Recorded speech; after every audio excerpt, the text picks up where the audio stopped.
Assalamualaikum warahmatullahi wabarakatuh. Waalaikumsalam warahmatullahi wabarakatuh. Selamat malam, perkenalkan nama saya Nadia dan rekan saya Purnomo. Kami di sini bertujuan ingin mewawancarai Bapak. Apakah Bapak bersedia? Ya, saya bersedia. Mungkin biar kita kenal nih Kak, mungkin kita kenalan dulu kali ya?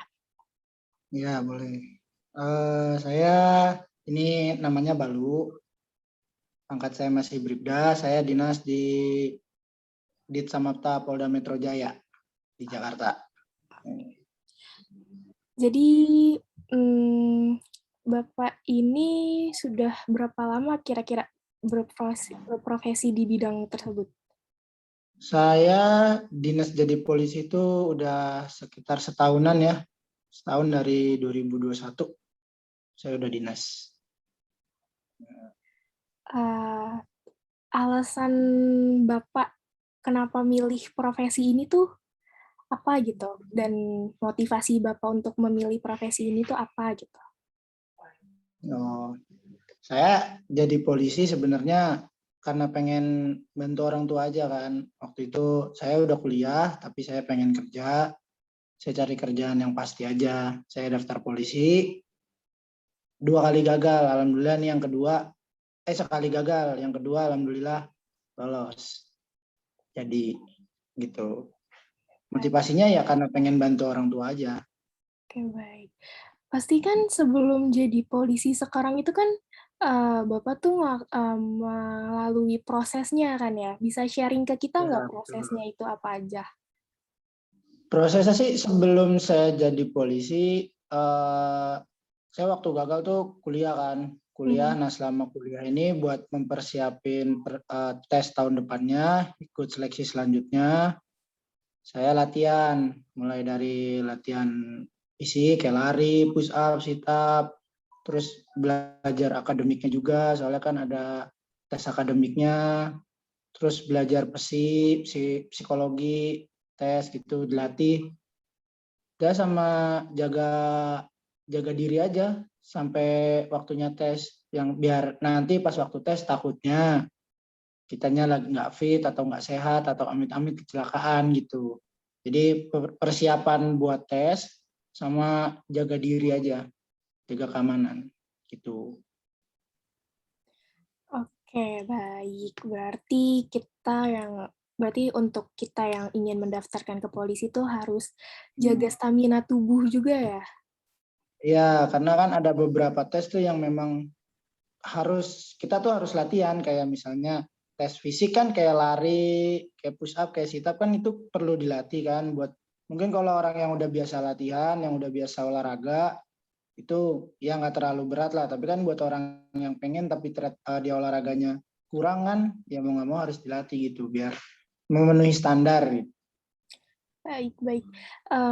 Kira-kira pas lagi prosesnya nih, Pak, ada rintangannya nggak? Misalkan kayak tiba-tiba, aduh aku pengen nyerah atau gimana gitu.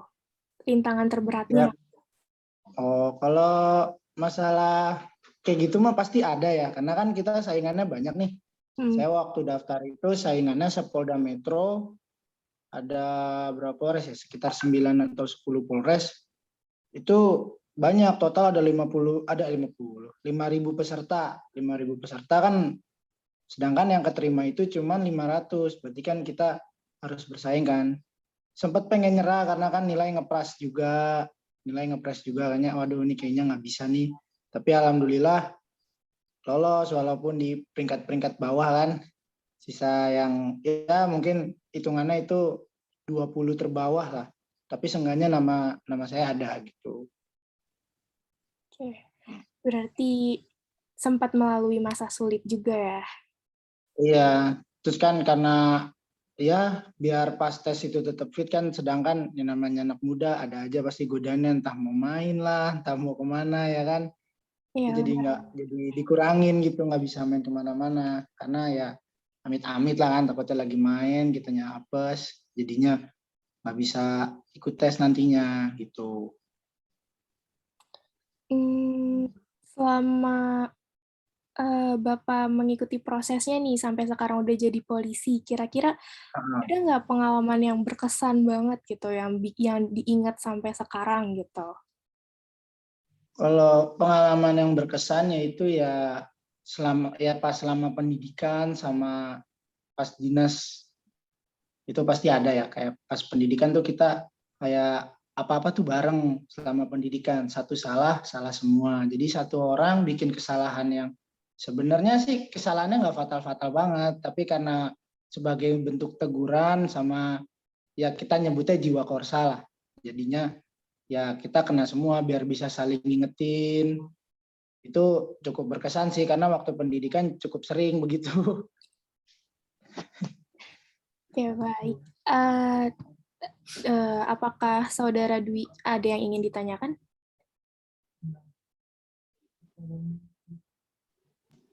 Ya, baik.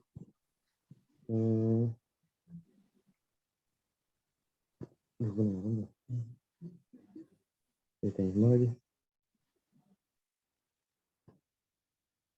Untuk Bapak Balu, bagaimana cara seorang polisi dalam menjalankan tugasnya ya? Seorang polisi itu menjalani tugas sesuai dengan undang-undang gitu.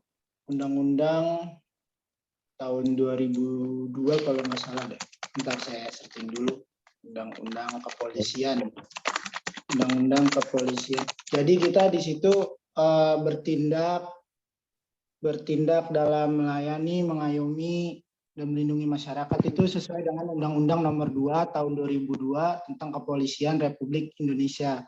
Di situ semua udah diatur tuh dari mulai kita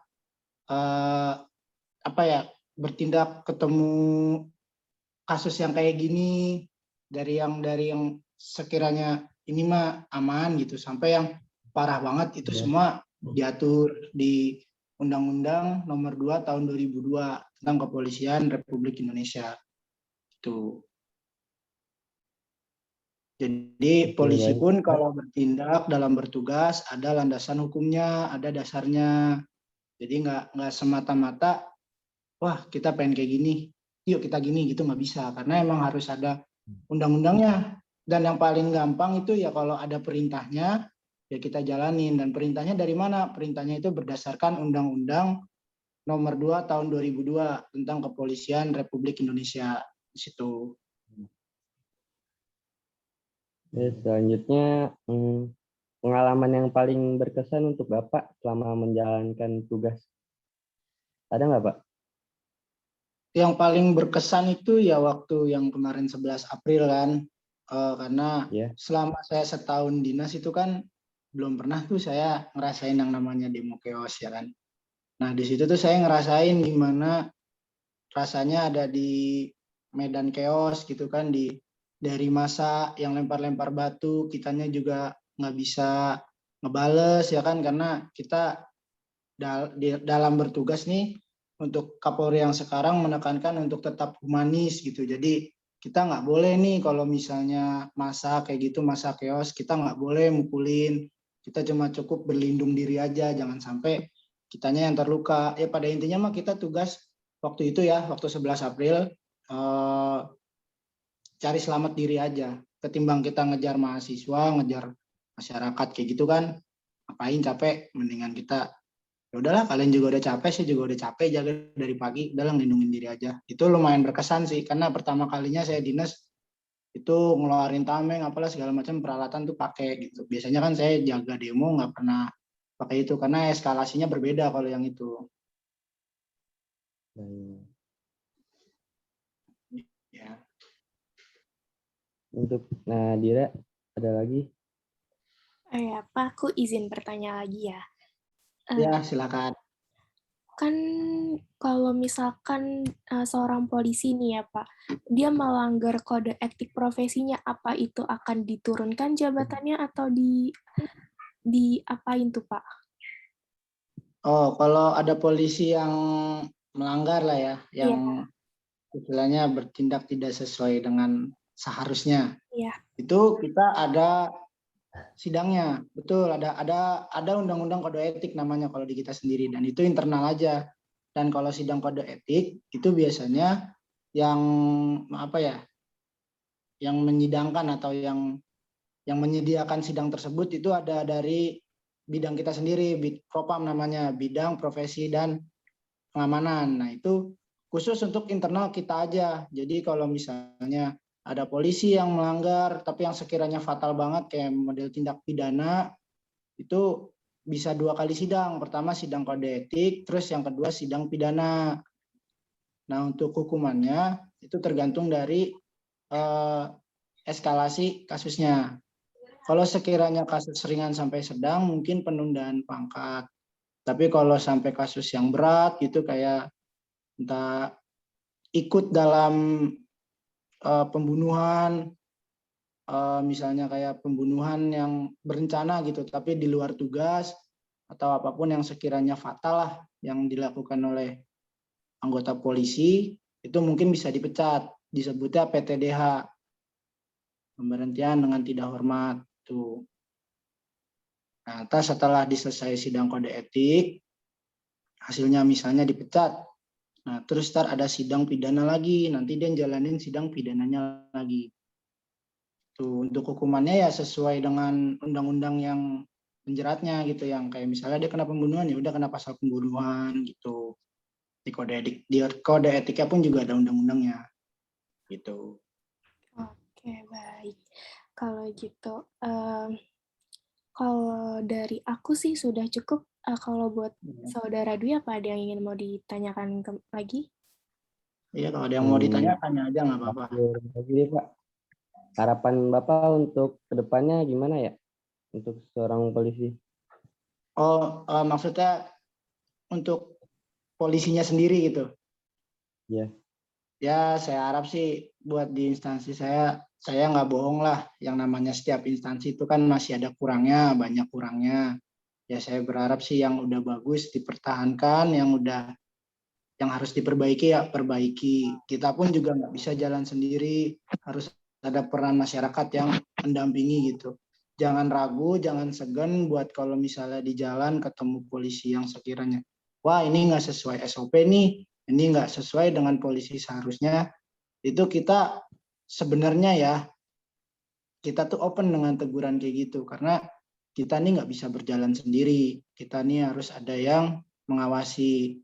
Nah, pengawasnya kita dari polisi sendiri ada, dari masyarakat pun ada gitu. Jadi kalau misalnya ngeliat polisi yang aneh-aneh gitu, lapor aja ke Propam lah atau apa gitu. Tapi bagusnya sih lapor ke Propam aja kayak. Tapi harus disertai sama barang bukti yang kuat ya, kayak misalnya ya yang paling lumrah lah, yang paling sering ditemui kan ngeliat polisi yang tilang tapi nggak ada suratnya.